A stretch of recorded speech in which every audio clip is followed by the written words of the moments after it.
여러분 안녕하십니까? 오늘 또 마라나타 성경 연구에 오신 여러분 모두를 환영합니다. 오늘은 그 네 번째 시간으로서 마지막 때의 진리의 타락, 이런 제목으로 하나님의 말씀을 보도록 하겠습니다. 성경은 이 마지막 때에 세상에 큰 혼란이 올 것이라고 그렇게 예언하고 있습니다. 정치, 경제, 문화, 종교, 예술, 모든 것들이 흔들리게 되고 그리고 혼란에 빠지게 될 것이라고 성경은 그렇게 예언하고 있습니다. 이런 모든 현상 중에서 특히 종교가 큰 혼란 가운데 빠지게 될 것입니다. 모든 것들이 다 무너지는 마지막 때에 사람들은 무엇으로도 채울 수 없는 어떤 정신적인 큰 공허감 속에 빠지게 됩니다. 세상은 점점 더 무너져 가고, 그래서 미래에 대한 희망을 가질 수가 없습니다. 또 현재는 현재대로 큰 혼란 가운데 있습니다. 이런 상황 속에서 사람들은 어떤 빛을 바라고 어떤 탈출구를 찾습니다. 이런 사람들의 갈급한 마음 앞에 수많은 미신과 종교들이 찾아가는 것입니다. 그래서 내가 빛을 가졌다고, 내가 세상 사람들에게 전할 하나님의 기별을 가졌다고, 내가 능력을 갖고 있다고, 이렇게 하면서 사람들에게 다가가게 됩니다. 하나의 증거로서 만국의 진리가 전파된 후에 상상할 수 있는 모든 악들이 다 활동할 것이며, 음성들이 매우 많아서 사람들의 마음에 혼란을 일으킬 것이다. 하나의 증거로서 만국에 진리가 전파된다는 말은 하나님께서 이 세상에 주시는 마지막 진리가 온 세상에 전파되는 것을 의미하겠습니다. 하나님께서는 이 마지막 때를 위해서 특별한 기별을 갖고 있습니다.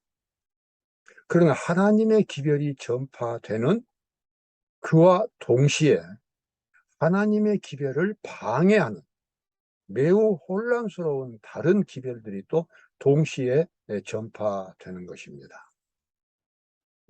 이러한 상황 속에서 교회가 그 사명을 담당해 주어야 하는데 교회 역시 또 혼란에 빠져듭니다. 요한계시록 17장 3절부터 4절에 보면 매우 의미심장한 계시가 보입니다. 내가 보니 여자가 붉은빛 짐승을 탔는데 그 여자는 자주빛과 붉은빛 옷을 입고 금과 보석과 진주로 꾸미고 손에 금잔을 가졌는데 가증한 물건과 그 음행에 더러운 것들이 가득하더라. 성경의 계시에서 여자는 하나님의 백성들을 가리킵니다. 그리고 짐승은 정치 세력을 나타냅니다. 여기 여자가 상징적으로 붉은빛 짐승을 타고 있습니다. 이것은 마지막 때에 이 종교와 정치가 연합을 이루는 그런 상태를 상징적으로 표현하고 있습니다. 과거에도 교회가 타락하면, 하나님의 백성들이 타락할 때는 늘 정치 세력을 의지했습니다. 마지막 때에도 그와 같은 일들이 일어나게 될 것입니다. 그런데 그 여자의 모습이 어떻습니까? 그 여자는 자주빛과 붉은빛 옷을 입고 금과 보석과 진주로 꾸미고 손에는 금잔을 갖고 있습니다. 이것은 이 교회가 극히 세속화되었다는 것을 의미합니다. 세상적인 명예와 세상적인 재물을 탐내고, 그리고 세상적인 권력과 연합하고 있습니다. 정치에 깊이 관여한다는 뜻입니다. 하나님께서 이러한 마지막 때에 기독교의 모습을 이렇게 이 사치한 여자의 모습과 짐승의 모습으로 상징적으로 나타내주고 있습니다.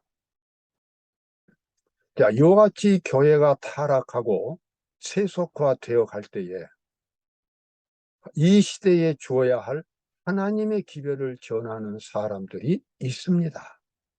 그 사람들을 하나님께서는 천사의 모습으로 상징적으로 나타내 주었습니다. 또 보니 다른 천사가 공중에 날아가는데 땅에 거하는 자들 곧 여러 나라와 족속과 방언과 백성에게 전할 영원한 복음을 가졌더라. 이 세상의 대부분의 기독교들이 세속화되어 갈 때에 이 시대에 전할 하나님의 기별을 가진 진실한 하나님의 백성들이 있습니다.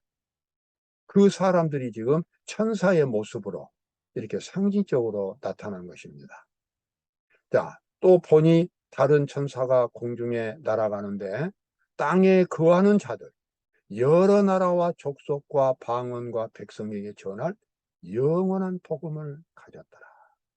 영원한 복음이라고 하는 것은 순수한 복음을 가리킵니다. 진정한 복음을 가리킵니다. 복음은 어느 시대에나 똑같습니다. 복음은 하나님께서 죄인들을 구원해 주시는 기쁜 소식입니다. 그래서 과거 어느 시대에나 하나님께서 죄인들을 구원하시는 그 복음은 같은 것입니다. 역시 마지막 때에도 하나님의 참 백성들은 영원한 복음을 가지고 있고 그 복음을 여러 나라와 족속과 방언과 백성들에게 전하고 있습니다. 우리는 그 영원한 복음을 깨달아야 할 필요가 있습니다. 죄인을 구원하시는 하나님의 진정한 복음이 어떤 것인지 하나님의 백성들은 그것을 알아야 합니다. 그것을 분명히 이해를 하고 또 그 복음을 경험해야만 하는 것입니다. 자, 여기 첫째 천사가 전하는 기별 두 가지가 나옵니다. 그가 큰 음성으로 가로되 하나님을 두려워하며 그에게 영광을 돌리라.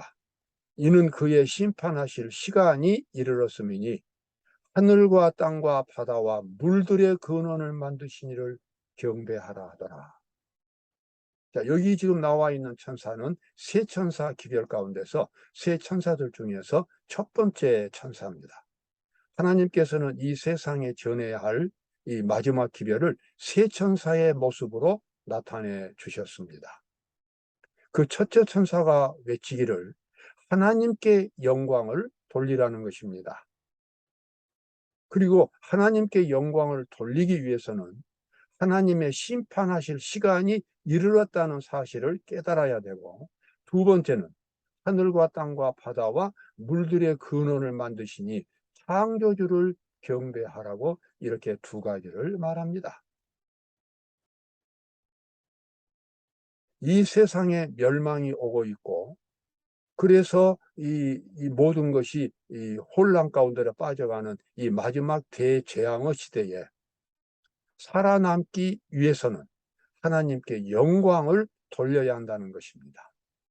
하나님께 영광을 돌린다는 것은 구체적으로 그것은 사람이 자기 속에서 사람들에게 하나님을 나타내는 것을 의미합니다. 하나님의 거룩하심과 하나님의 사랑과 하나님의 능력을 사람들에게 보여줄 때 바로 하나님께 영광을 돌리는 것이 됩니다. 자, 어떻게 사람이 다른 사람들에게 하나님을 나타낼 수 있는가? 그것은 그 사람 속에 하나님의 능력이 경험될 때, 하나님의 사상이 경험될 때 가능한 일입니다.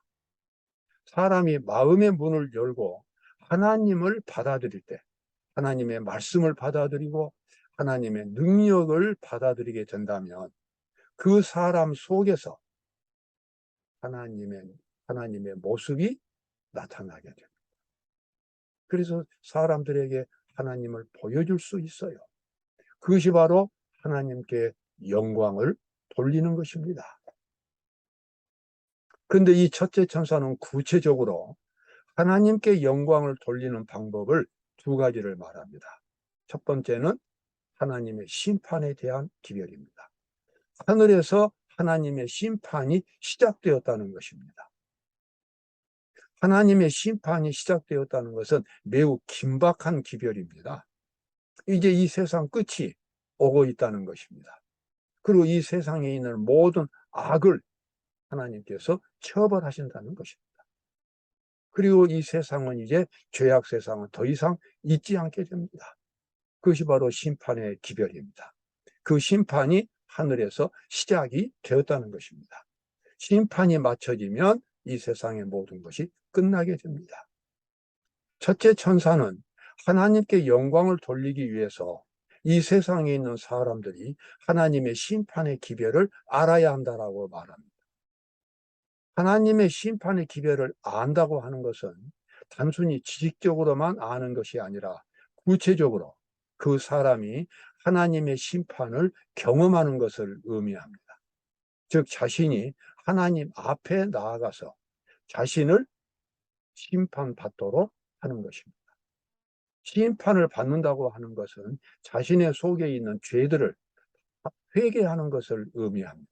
회개하고 그 죄를 버리는 것을 의미합니다. 버릴 뿐만 아니라 대신 그리스도를 마음속에 받아들이는 것입니다. 사도 바울은 이 경험을 갈라디아 2장 20절에서 이렇게 말합니다.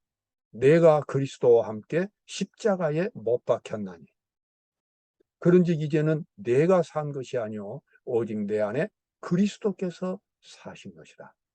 이것은 모든 그리스도인들이 가져야 할 기본적인 경험이 되겠습니다. 죄인인 자신은 십자가에 못 박혀서 없어지는 것입니다. 왜냐하면 죄인된 자신은 하나님의 말씀에 순종할 수가 없어요. 하나님의 말씀을 거부하고 하나님의 말씀을 대항을 합니다. 그리고 죄인된 자신은 언제 어디서나 늘 악을 나타냅니다. 행복할 수가 없습니다. 자신도 행복할 수 없고 다른 사람도 행복하게 만들 수가 없어요.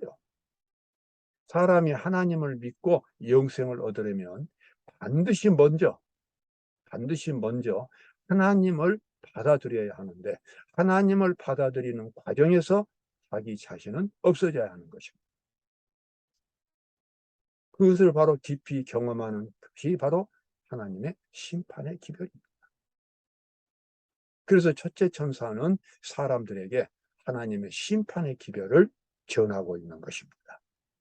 사람들이 이 심판의 기별을 경험한다면 그는 새로운 사람으로 변화받게 될 것입니다.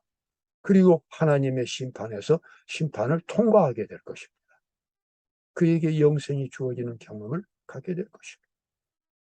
그 다음에 두 번째는 하늘과 땅과 바다와 물들의 근원을 만드신 이를 경배하라고 선포합니다. 창조주 하나님을 경배하라는 것입니다. 이것은 단순히 창조주 하나님께 예배를 드린다는 것 또는 하나님이 이 세상을 만드셨다는 것 이것을 내가 지식적으로 인정하고 지식적으로 이해하는 것만을 의미하지 않습니다. 이것은 창조주 하나님을 영혼 깊이 경험하는 것을 의미합니다. 그것은 조금 전에 말씀드렸던 심판의 기별과 연결이 됩니다. 하나님의 능력과 사랑이 자신의 영혼 속에서 깊이 경험되는 것이 창조주 하나님을 경배하는 것입니다. 그 다음에 나오는 말씀 먼저 보고 이 말씀을 보도록 하겠습니다. 자, 여기 보면 우리가 저 안식에 들어가기를 힘쓸지니 이는 누구든지 저 순종치 아니하는 본에 빠지지 않게 하려 함이라. 여기 안식에 들어간다는 말은 안식일 계명을 가리키고 있습니다. 창조주 하나님을 경배한다고 하는 것은 안식일 계명을 통해서 구체적으로 경험이 됩니다. 안식일은 제7일 안식일은 예, 제7일 안식일은 안식을 경험함으로써 이 거룩하게 지킬 수 있게 됩니다. 제7일 안식일은 주기적으로 사람들에게 찾아옵니다. 그러면서 안식일을 거룩하게 지키라고 말합니다. 안식일을 거룩하게 지키기 위해서는 안식을 경험해야 합니다. 안식은 바로 쉼의 경험입니다. 쉼은 무엇인가? 성경에서 말하는 진정한 쉼은 죄로부터의 해방, 죄의 지배로부터 벗어나는 것을 가리킵니다. 이기심, 증오심, 정말 이 온갖 부정적인 것들이 다 죄의 세력들입니다. 사람이 그 죄의 세력에서 벗어나야만 쉼을 가질 수가 있어요. 이 죄에서 벗어나지 못하면 어떤 사람도 진정한 쉼을 가질 수가 없습니다. 그래서 이 안식을 경험한다고 하는 것은 바로 이 진정한 구원을 경험하는 것과 같습니다. 창조주를 기억하는 제7일 안식일은 이처럼 안식을 경험하는 그러한 날이 됩니다. 하나님께서는 일주일마다 사람들이 안식일을 거룩하게 지키고, 안식일을 거룩하게 지키기 위해서는 죄에서 벗어나는 안식을 경험해야 하기 때문에, 그래서 구원을 경험하도록 만들어 놓으셨습니다. 그래서 주기적으로 안식일을 경험함으로써 이 마지막 때의 하나님의 백성들은 하나님의 구원을 확실하고도 분명하게 경험할 수 있게 됩니다. 바로 그것이 안식의 경험이고, 안식의 경험을 통해서 안식일을 거룩하게 지킵니다. 하나님께 영광을 돌리기 위해서는, 즉 사람들에게 하나님을 보여주기 위해서는 일주일마다 찾아오는 이 안식을 깊이 경험하게 될 때에 사람들에게 하나님을 보여줄 수 있게 됩니다. 하나님께서는 이렇게 아주 구체적인 방법으로 하나님께 영광을 돌리는 방법을 정해 놓으셨고, 그것이 바로 하나님의 심판과 그 다음에 안식일을 거룩하게 지키는 그러한 경험을 통해서 가능하게 됩니다. 자, 여기 나와 있는 말씀들을 보면, 여기 조금 전에 나와 있는 대로 안식에 들어가기를 힘쓸지니, 이러한 경험을 통해서 우리는 구체적으로 하나님께 영광을 돌리는 그러한 일을 하게 됩니다. 또 다른 천사 곧 둘째가 그 뒤를 따라 말하되, 이번 이제 두 번째 천사가 말합니다. 무너졌도다 무너졌도다 큰 성 바벨론이여, 모든 나라를 그 음행으로 인하여 진노의 포도주로 먹이던 자로다 하더라. 여기 사람들에게 진정한 구원을 주지 못하면서, 다시 말하면 죄에서 해방시켜주지 못하면서 여러 가지 종교 형식과 예배와 조직으로서 사람들에게 신앙생활을 하도록, 그렇게 함으로써 만족하도록 만드는 그 같은 종교가 전부 바벨론 종교가 되겠습니다. 사람들은 실제로 죄에서 벗어나지 못했으면서 자기가 구원을 받았다고 생각하는 사람들이 많이 있습니다. 그러나 여러분, 우리가 기억해야 합니다. 그 어떤 사람도 죄에서 벗어나지 못했으면 아직 구원이 없는 것입니다. 아직 영생이 없는 것입니다. 죄에서 벗어난다고 하는 것은 하나님의 용서가 있어야 하고, 두 번째로는 자신이 그 죄를 바라보고 그 죄를 버리는 적극적인 회개의 경험이 있어야 합니다. 어떤 사람들은 하나님을 믿으면 그냥 자동적으로 자신의 모든 죄가 다 없어졌다고 생각을 합니다. 여러분, 그렇지 않습니다. 하나님께서 일방적으로 죄인의 죄를 없애주지 않습니다. 하나님께서 죄인들을 용서해 줄 수 있어요. 그리고 받아줄 수 있습니다. 하나님의 자녀로 받아주십니다. 예수 그리스도를 믿을 때에 하나님의 자녀가 되고, 그래서 이 죄의 용서가 되고 영생을 얻을 수 있는 자격을 얻게 됩니다. 그러나 그 자격을 얻게 되었다고 해서 실제로 그 사람에게 구원이 확정되는 것은 아닙니다. 매우 중요한 과정이 남아 있습니다. 그것은 그 사람이 죄를 버리고 회개하는 경험을 가져야 합니다. 하나님께서 대신 그 사람을 대신해서 회개하고 그 사람의 죄를 없애줄 수 없습니다. 죄는 본인이 해결해야 할, 본인이 버려야 할 바로 본인 자신이기 때문에 그렇습니다. 그래서 죄가 용서받은 하나님의 자녀들은 그때부터 하나님께서 보여주시는 자신의 그 잘못된 것들, 자신의 그 더러운 치부들, 이기심들, 증오심들, 고집들, 정말 이 죄가 나타내는 그와 같은 모든 악한 특징들을 볼 때마다 그것을 진정으로 회개하고 버리는 그와 같은 일을 해야 합니다. 이것이 바로 죄와의 투쟁입니다. 하나님의 백성이 된다는 것은 죄와 싸우는 것을 의미합니다. 그래서 성경 전체는 싸우는 이야기들로 가득합니다. 내가 하나님을 믿는다는 것은 악과 싸우는 것을 의미합니다. 하나님 편에 서서 죄와 대적하는 것을 의미합니다. 그러한 경험이 없이 그저 믿으면 다 구원받을 것처럼 그렇게 생각하는 것은 정확한 생각이 아닙니다. 여기 보니까는 무너졌도다 둘째 천사가 말하되 무너졌도다 큰 성 바벨론이여 모든 나라를 그 음행으로 인하여 진노의 포도주 하나님의 진노의 심판을 받을 수밖에 없는 그 포도주로 사람들을 이 바벨론이 먹이고 있다는 것입니다. 일종의 최면 상태입니다. 자신이 구원을 받았다고 그렇게 생각하도록 만드는 것입니다. 여러분, 이러한 상태 속에 빠지지 말아야 합니다. 우리가 마지막 때에 정확하게 구원을 받으려면 세천사 기별을 이해를 해야 하고 하나님의 심판의 기별과 안식을 경험하는 죄로부터 해방되는 안식의 경험을 가져야만 합니다. 그것이 바로 구원의 본질이기 때문에 그렇습니다.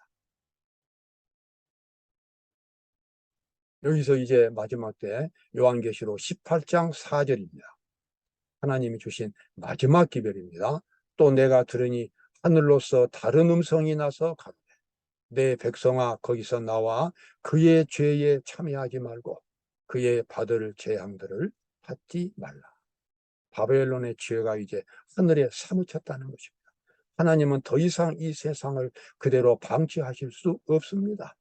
노아 홍수 때에 이 세상의 죄가 가득했기 때문에 하늘에서는 이제 이 세상을 멸망시키기로 그때 결심하셨습니다. 또 소돔과 고모라 성에 죄가 가득했기 때문에 멸망시키셨습니다. 그와 똑같이 마지막 때에 이 세상에 이제 죄가 가득하게 되었다는 것입니다. 그래서 이제 이 천사가 외치기를 그 죄가 그의 받을 재앙들을 받지 말라. 그의 죄에 참여하지 말라. 이렇게 외치고 있는 것입니다. 여러분, 지금 우리가 살고 있는 이 세상은 마지막을 향해 가고 있습니다. 이러한 상황 속에서 단순히 두려워하거나 단순히 공포심을 갖거나 염려하는 것만으로 문제가 해결되지 않습니다. 이 시대에 주어진 하나님의 기별을 이해를 해야 합니다. 그리고 하나님이 마련하신 그 방법으로 구원을 받아야 합니다. 누구나 구원받을 수 있습니다. 구원을 받는 일에는 어떤 재능이나 재물이나 어떤 특별한 환경이 필요하지 않습니다. 누구든지 하나님을 믿는다면, 하나님을 받아들인다면, 그리고 하나님께서 인도하시는 그 길로 따라간다면, 회개하는 길로 따라간다면 그 사람은 구원의 길을 갈 수가 있는 것입니다. 오늘 우리에게 하늘 가는 길이 열려 있습니다. 여러분, 그 길을 찾으시기 바랍니다. 그리고 그 길을 성실하게 가시기를 바랍니다. 오늘 또 시청해 주셔서 대단히 감사합니다. 오늘 들으신 내용 중에서 혹시 더 알고 싶으신 내용이 있으면 댓글로 달아주십시오. 다음 방송은 8월 22일에 있겠습니다. 화요일 아침 이 시간에 다음 방송이 나가겠습니다. 네. 오늘 저희 설교가 좋았다면 구독과 좋아요 한 번씩 클릭해 주시기 바랍니다. 다음 이 시간에 또 여러분들을 뵙겠습니다. 대단히 감사합니다.